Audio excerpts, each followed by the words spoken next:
माझी मोठी बहीण जबरदस्तीने तिच्या नवऱ्याच्या खोलीत झोपायला लावायची आणि ती रात्रभर कुठे जायची काही माहित नाही।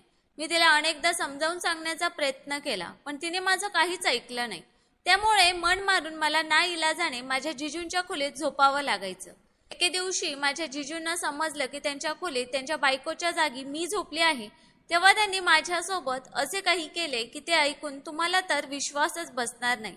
एके दिवशी मी खूप गाढ झोपेमध्ये होते, तेव्हा कोणीतरी मला उठवण्याचा प्रयत्न करत आहे असे मला वाटले। जेव्हा मी डोळे उघडले तेव्हा माझ्या समोर माझी मोठी बहीण होती। मी उठले आणि तिला विचारू लागले की काय झालं, तू मला एवढ्या रात्री का उठवत आहेस?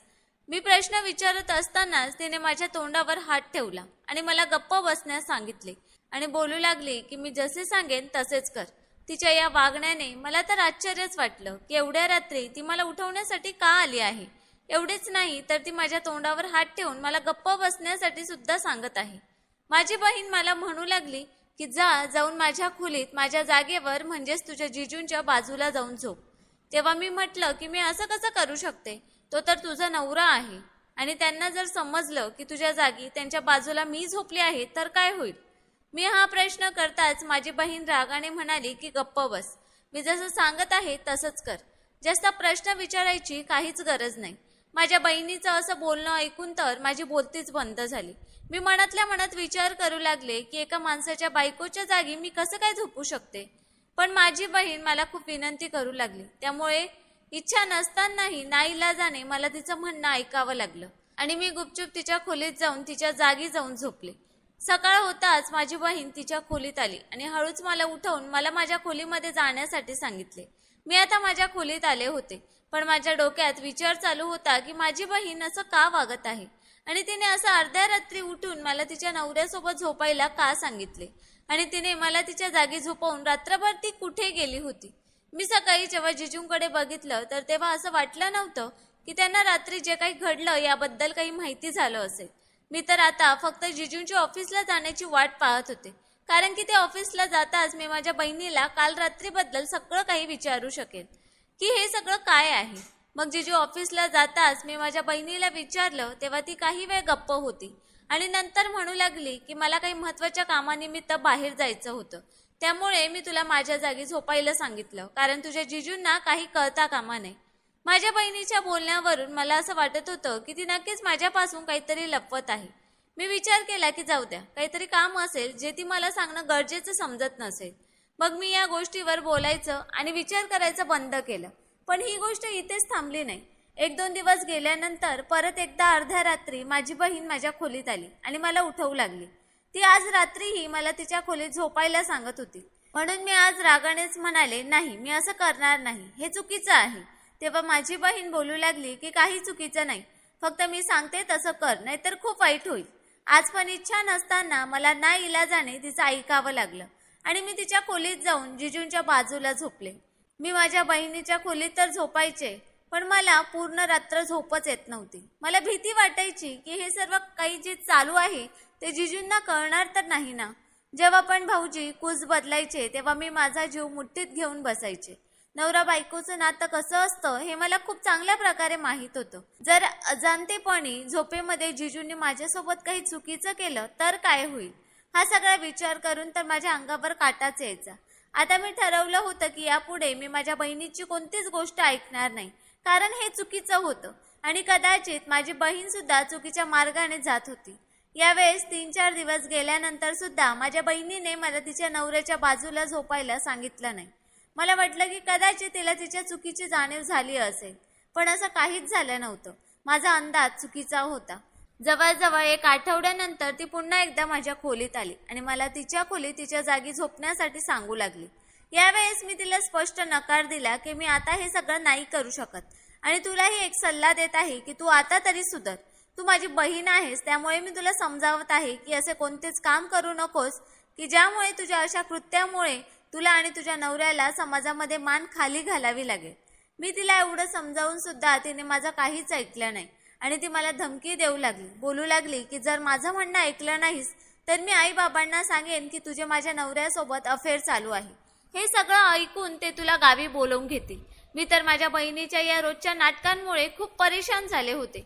मला गावी जाण्याबद्दल काहीच वाटत नव्हतं, पण जेव्हा तिने माझं आणि माझ्या जिजूंसोबत लफडं आहे हा शब्द वापरला आणि माझ्या काळजावर घाव घातल्यासारखं झालं. मला काही सुचेनासं झालं की ही कसली बहीण आहे. जर मी हिचं म्हणणं ऐकलं नाही तर ती लगेच मला बदनाम करण्यापर्यंत पोहोचली. आणि हे जे काही ती बोलते तिच्या बोलण्यावर लोक विश्वास पण ठेवतील, कारण ही माझी सख्खी बहीण होती. आणि एक सख्खी बहीण आपल्या बहिणीविषयी असं कधीच बोलू शकत नाही जे माझी बहीण माझ्याबद्दल बोलत होती. जे काही माझी बहीण माझ्याबद्दल बोलत होती ते सगळं चुकीचं होतं, पण लोक तर या गोष्टीला खरंच मानतील आणि तिच्या बोलण्यावर विश्वास ठेवतील. या सगळ्यामुळे माझी समाजात बदनामी झाली असती आणि माझ्या बहिणीने मला समाजात तोंड दाखवायच्या लायकीचे ठेवले नसते. त्यामुळे इच्छा नसतानाही दरवेळेसारखं यावेळेसही मला माझ्या बहिणीचं म्हणणं ऐकावं लागलं. यावेळेसच नाही तर मी इथे असेपर्यंत मला तिचं म्हणणं ऐकावंच लागणार होतं, कारण ती मला समाजात बदनाम करण्यावर उतरली होती. आता तर मी हाच विचार करू लागले की मी असा कोणता मार्ग शोधू किंवा कोणता पर्याय शोधू ज्यामुळे मी इथून माझी सुटका करून घेऊ शकेल.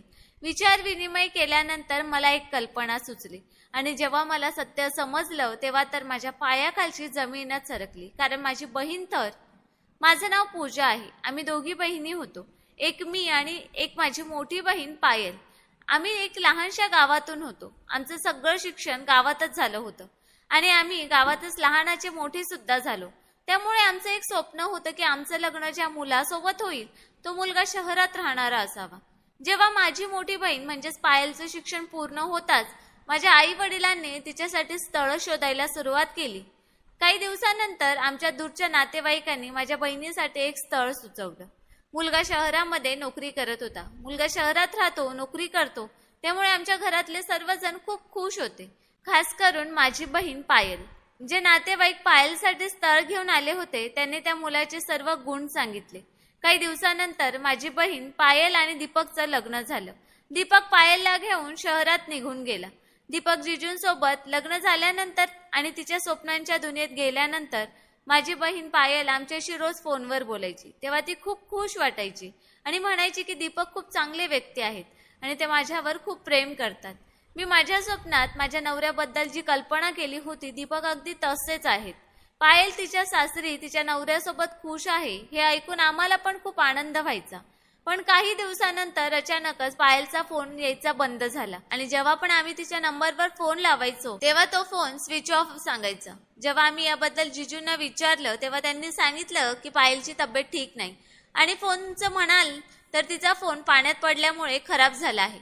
येत्या काही दिवसांनी मी तिला नवा मोबाईल घेऊन देईल, तेव्हा तुम्ही तिच्यासोबत बोला. जिजूंसोबत बोलल्यानंतर आमच्या जीवात जीव आला, कारण माझ्या बहिणीने जिजूंची प्रशंसा केली होती. अगदी त्याचप्रमाणे जिजू होते आणि ते इतरांशी खूप आदराने बोलत होते. काही दिवसानंतर मी 12वीची परीक्षा दिली. तेव्हा 12वी झाल्यानंतर पुढच्या शिक्षणासाठी माझी शहरात जायची इच्छा होती. एके दिवशी असंच फोनवर बोलत असताना मी जिजूंकडून त्यांचा घरचा पत्ता घेतला. काही दिवसानंतर मी आणि माझे वडील पायल ताईच्या घरी जाण्यासाठी निघालो. आम्ही तिच्या घरी जाऊन तिला सरप्राईज देण्याचं ठरवलं होतं. त्यानंतर तिथे गेल्यावर आम्ही तिला सांगणार होतो की मी आता इथेच तुझ्याजवळ राहून माझं पुढचं शिक्षण घेणार आहे. स्टेशनवर पोहोचल्यानंतर आम्ही जिजूंना फोन केला आणि आम्ही येत आहोत हे सांगितलं आणि हेही सांगितलं की यातलं पायलला काहीही कळू देऊ नका, कारण आम्ही दीदीला सरप्राईज देणार आहोत. जिजू पण आमच्या प्लॅनमध्ये सामील झाले आणि आम्हाला स्टेशनवर घ्यायला आले आणि त्यांच्या घरी घेऊन गेले. मला पूर्ण विश्वास होता की आम्हाला बघताच पायल दीदी खूप खुश होईल आणि जेव्हा तिला हे समजेल की मी आता इथे तिच्या घरी राहून माझं पुढचं शिक्षण पूर्ण करणार आहे हे ऐकून तिला आणखीनच जास्त आनंद होईल. पण जसा मी विचार केला होता तसं काहीच घडलं नाही. आम्ही पायलच्या घरी गेलो तेव्हा आम्हाला समोर बघताच तिच्या चेहऱ्यावरचा रंगच उडाला. तिला बघून असं वाटत होतं की ती आमच्या येण्याने खुश नव्हती. पण आता तर आम्ही बिनबुलाय मेहमानसारखं तिथे पोहोचलो होतो, त्यामुळे इच्छा नसतानाही तिने नाईलाजाने आमचं स्वागत केलं. जेव्हा संध्याकाळी जेवण झाल्यानंतर आम्ही गप्पा मारत बसलो तेव्हा मी माझ्या बहिणीला माझ्या शिक्षणाविषयी सांगितलं की मी आता इथेच म्हणजेच तुझ्यापाशी राहून माझं पुढचं शिक्षण पूर्ण करणार आहे. तेव्हा हे ऐकून माझ्या बहिणीने या गोष्टीला नकार दिला. ती म्हणाली की इथे एकही चांगलं कॉलेज नाही. पण तिथे जिजू होते, ते म्हणू लागले की तू तुझ्या बहिणीला असं का सांगत आहेस, तू कसली बहीण आहेस, येथे तर खूप चांगले चांगले कॉलेज आहेत, तुझ्या बहिणीला इथे काहीच अडचण येणार नाही आणि ती बिनधास्तपणे तिचे शिक्षण पूर्ण करू शकते. त्यावेळेस मी माझ्या दीदीचा नकार समजू शकले नव्हते. मला वाटलं की कदाचित लग्नानंतर माझी बहीण बदलली आहे, तिला आता आमच्याशी जास्त जवळीकता ठेवायची नाही, कारण ती आता मोठ्या घरची सून झाली होती. पैसा येताच लोक जवळच्या माणसांना सुद्धा विसरून जातात. कदाचित त्यामुळेच माझी बहीण आम्हाला विसरली होती. हो नाही म्हणत माझ्या बहिणीने मला तिच्यासोबत तिच्या घरी ठेवायला होकार दिला. माझे वडील 1-2 दिवस आमच्या सोबत राहून गावी परत निघून गेले आणि मी माझ्या बहिणीसोबत तिच्या घरी राहू लागले. मी खूप खुश होते. नवीन कॉलेज, नवीन लोक आणि सगळ्यात मोठी गोष्ट तर ही होती की मी आता शहरात राहून मी माझे शिक्षण पूर्ण करणार होते. काही दिवसानंतर जिजूंनी माझं ऍडमिशन कॉलेजमध्ये करून दिलं आणि मी कॉलेजमध्ये जाऊ लागले. काही दिवस गेल्यानंतर एके दिवशी अचानक निम्म्या रात्री माझी बहीण माझ्या रूममध्ये आली आणि मला उठवून म्हणू लागली की तुला आज माझ्या खोलीत माझ्या जागी तुझ्या जिजूंच्या बाजूला झोपायचं आहे. मला माझ्या बहिणीचे असं बोलण्याचं खूप आश्चर्य वाटायचं. मी असं कसं करू शकत होते? मी माझ्या बहिणीच्या जागी तिच्या नवऱ्याच्या बाजूला कसं काय झोपू शकत होते?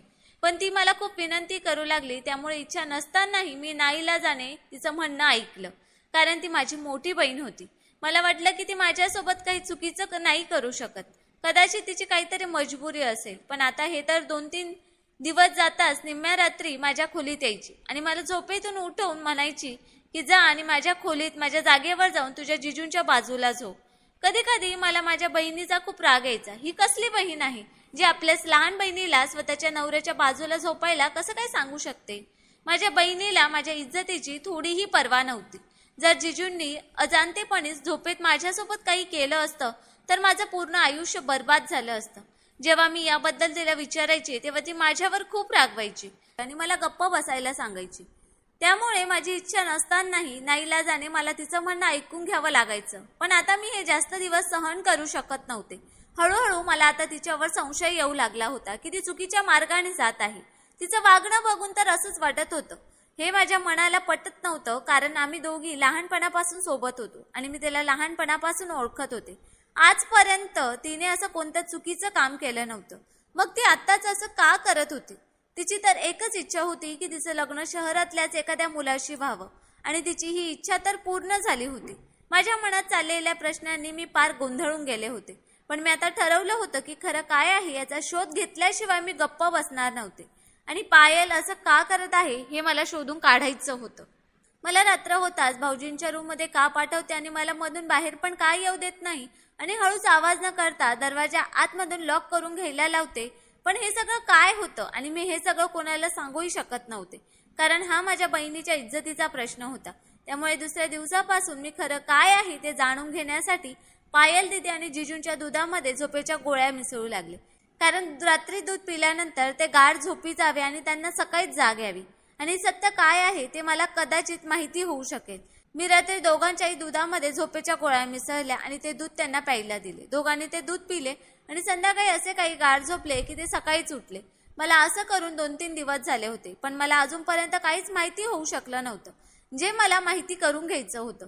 नंतर मी विचार केला की मी 1 आठवडा हाच प्रयोग चालू ठेवेन. दुसऱ्या रात्री जेव्हा मी दोघांनाही दुधामध्ये झोपेच्या गोळ्या देऊन ते प्यायला दिलं आणि ते पिऊन झोपले, तेव्हा निम्म्या रात्री कोणीतरी दरवाजा वाजवला. मी तर खूप घाबरले की एवढ्या रात्री कोण आलं असेल. दोघं तर गोळ्या घातलेलं दूध पिऊन झोपले होते. इच्छा नसतानाही मला दरवाजा उघडावा लागला. समोरचं दृश्य पाहून मी खूप घाबरले. समोर एक माणूस उभा होता. तो घरात घुसला. मी त्याला विचारणार होते की त्यानेच मला उलट प्रश्न केला, तू कोण आहेस? आज तू माझ्यासोबत रात्र घालवणार आहेस का? तुला तर मी पहिल्यांदाच पाहिलं आहे. पायला सुट्टीवर आहे का? चला बरं झालं, नवी मुलगी नवा जोश. त्या माणसाचं असं बोलणं ऐकून मला तर आश्चर्याचा धक्काच बसला. हे सर्व बोलत मला बाजूच्या रूम मध्ये घेऊन जाऊ लागला. मी त्याच्यापासून माझी सुटका करून घेताना रागामध्ये म्हणाले की जेव्हापासून आला आहेस नुसता बडबड करत आहेस. कोण आहेस तू आणि इथे कशाला आला आहेस? माझा हा प्रश्न ऐकताच तो माणूस आश्चर्याने माझ्याकडे बघू लागला आणि म्हणू लागला की तुला हे सगळं माहित नाही का? मी तर खूप वेळेस इथे आलो आहे. पायलसोबत रात्र घालवून तिला खूप पैसे देऊन जातो. त्या माणसाचं असं बोलणं ऐकून मला कळून चुकलं होतं की हे सर्व काय आहे. हे सर्व कळाल्यानंतर मी मनातल्या मनात खूप झुरत होते. मला खूप दुःख झालं होतं की माझी बहीण पैशांसाठी इतक्या खालच्या थराला जाऊ शकते. मी हा स्वप्नात सुद्धा विचार केला नव्हता. तो माणूस माझ्यासोबत जबरदस्ती करू लागला, पण माझा आवाज ऐकून घेणारं तेथे कोणीच नव्हतं, कारण माझी बहीण आणि जिजू तर गाढ झोपेमध्ये होते. मी जेवढाही त्याच्यापासून वाचण्याचा प्रयत्न करत होते तो तितकाच माझ्या जवळ येत होता. तेवढ्यात अचानक पोलिसांच्या गाडीचा आवाज ऐकू येऊ लागला. पोलीस आमच्या दरवाजावर आले होते. आणि ते दरवाजावरची डोरबेल वाजवत होते. या माणसाचं असं वागणं पाहून मी गुपचूप पोलिसांना फोन केला होता. पोलिसांच्या गाडीचा आवाज ऐकून तो माणूस माझ्यापासून दूर झाला. मी लगेच जाऊन दरवाजा उघडला. पोलीस घरात आले. मी रडत रडत पोलिसांना सर्व काही सांगून टाकलं. माझं रडणं ऐकून पोलीस माझ्या बहिणीच्या खोलीत गेले आणि त्या दोघांना उठवू लागले. खूप वेळ प्रयत्न केल्यानंतर ते दोघं झोपेतून जागे झाले. माझी बहीण आणि भाऊजी हे सगळं बघून आश्चर्यचकित झाले होते की हे सगळं काय होत आहे. पोलीस माझ्या बहिणीला प्रश्न विचारत होते की तू हे सर्व काम कधीपासून करत आहे. पोलिसांनी हा प्रश्न विचारताच माझी बहीण हमसून हमसून रडू लागली आणि सर्व सत्य तिने पोलिसांच्या समोर सांगितलं. पण सत्य ऐकताच माझ्या अंगावर काटाच उभा राहिला की कोणी इतकं वाईट कसं होऊ शकतं. आजपर्यंत मी माझ्या पवित्र बहिणीवर संशय घेत होते. त्यात तिची काहीच चूक नव्हती. चूक तर तिच्या नवऱ्याची होती. ती तर तिच्या नवऱ्याच्या हातातली कठपुतली होती. माझी बहीण रडत रडत जेव्हा सर्व सत्य पोलिसांना सांगत होती तेव्हा माझ्या डोळ्यातून अश्रू वाहत होते. आजपर्यंत मी ज्या बहिणीवर संशय घेतला होता ती बहीण तर पूर्णपणे निर्दोष होती. फक्त आणि फक्त मला वाचवण्यासाठी तिने हे सगळं केलं होतं. ती सर्व सत्य तिच्या तोंडून सांगू लागली की जेव्हा माझं लग्न दीपक सोबत झालं तेव्हा मी खूप खुश होते आणि सगळ्यात जास्त आनंद या गोष्टीचा होता की ते शहरात राहत होते. कारण लहानपणापासूनच माझं स्वप्न होतं की माझं लग्न अशा माणसासोबत व्हावं जो माणूस शहरात राहतो आणि चांगली कमाई करतो. आणि जसा मी विचार केला होता अगदी तसंच माझ्या आयुष्यात घडत होतं. लग्न झाल्यानंतर जेव्हा मी शहरात आले तेव्हा मला खूप आनंद झाला होता. त्या दिवशी मी खूप खुश होते. पण मला काय माहित होतं की माझा हा आनंद काही दिवसांचाच पाहुणा आहे. लग्न करून मी जेव्हा इथे आले तर दीपकही काही दिवस माझ्यासोबत खूप चांगला वागला. मी पण दीपक सोबत खूप खुश होते आणि मी माझ्या माहेरी सांगायचे की मी जसा विचार केला होता दीपक अगदी तसेच आहेत. ते खूप चांगले व्यक्ती आहेत. मी माझ्या सासरी माझ्या नवऱ्यासोबत खूप खुश आहे. हे ऐकून माझे आई वडील आणि माझी बहीण खूप आनंदी होते. पण एके दिवशी दीपक एका माणसाला घरी घेऊन आले आणि ते बोलू लागले की पायल तुला या माणसासोबत एक रात्र घालवावी लागेल. दीपकच्या तोंडून असं ऐकून मला तर काहीच कळेनासं झालं. मी विचार करू लागले की एखादा नवरा असा कसा असू शकतो. जेव्हा माझे माहेरचे लोक माझी विचारपूस करण्यासाठी मला माझ्या मोबाईलवर फोन करायचे तेव्हा माझा मोबाईल बंद असायचा. तेव्हा ते दीपकच्या मोबाईलवर फोन करायचे तेव्हा ते असं सांगायचे की पायलची तब्येत काही दिवसांपासून ठीक नाही आणि तिचा मोबाईल सुद्धा पाण्यात पडला आहे. मी तिला काही दिवसानंतर नवीन मोबाईल घेऊन देणार आहे तेव्हा तुम्ही तिच्याशी बोलू शकता. दीपकने अगोदरच माझ्या घरच्यांचा पूर्ण विश्वास संपादन करून घेतला होता. त्यामुळे दीपकवर कोणाला संशय येत नव्हता. पण मला या दलदलीतून बाहेर निघायचं होतं. प्रयत्न करू लागले की मला एखादी संधी मिळेल आणि मी माझी इथून सुटका करून घेईन. मी प्रयत्न करतच होते की अचानक माझी बहीण आणि माझे वडील इथे आले. कदाचित माझ्या बहिणीला हे आठवतही असेल की ज्या दिवशी ती इथे आली होती तेव्हा मी अजिबातच खुश नव्हते. कारण मला भीती तर या गोष्टीची होती की ज्या दलदलीमध्ये मी फसले आहे त्याच दलदलीमध्ये दीपक माझ्या बहिणीलाही ओढेल. माझी इच्छा असूनही मी माझ्या बहिणीला यातलं काही सांगू शकत नव्हते कारण दीपकने मला धमकी दिली होती. कारण जर मी माझ्या माहेरच्या लोकांना यातलं काही सांगितलं तर ते माझ्या पूर्ण कुटुंबियांना मारून टाकतील. मला माझ्या कुटुंबाला सुरक्षित ठेवायचं होतं म्हणून मी गप्प बसले आणि सर्व सहन करत राहिले. राहिली गोष्ट माझी बहीण पूजाची की मी तिला माझ्या रूममध्ये माझ्या जागेवर का झोपायला लावत होते. आम्ही ज्या घरात राहत होतो त्या घरात फक्त 2च रूम आहेत. दीपकने मला सांगितलं होतं की जेव्हा पण तो माणूस येईल तेव्हा तू तुझ्या बहिणीला म्हणजेच पूजाला माझ्या रूममध्ये झोपवू शकतेस. आणि त्यांनी मला वचनही दिलं होतं की मी पूजाला हातही लावणार नाही आणि तिला कसल्याही प्रकारचं नुकसान पोहोचवणार नाही. मला दीपकवर कसलाही विश्वास नव्हता पण मला माझ्या बहिणीवर पूर्ण विश्वास होता. जर काही झालं तर माझी बहीण मला नक्कीच सांगेल. आणि ज्या दिवशी तो माणूस यायचा त्याच दिवशी मी पूजाला निम्म्या रात्री तिच्या रूममधून उठवायचे आणि माझ्या रूममध्ये माझ्या जागी झोपायला सांगायचे. माझी बहीण पायल हे सांगत असताना खूप हमसून हमसून रडत होती. मी पण रडत रडत तिच्या जवळ गेले आणि तिच्या गळ्यात पडले आणि माझ्या बहिणीला म्हणू लागले की ताई तू आता रडू नकोस. मी तुला या नरकातून बाहेर काढले आहे. सर्व सत्य ऐकल्यानंतर पोलीस दीपकला पकडून घेऊन गेले आणि आम्ही दोघी बहिणी दुसऱ्या दिवशी सकाळी ट्रेनमध्ये बसून आमच्या गावी निघून गेलो. मित्रांनो, कधी कधी डोळ्यांना पाहिलेलं सुद्धा खोटं असू शकतं. जर मी सत्य शोधून काढलं नसतं तर कदाचित मी माझ्या बहिणीला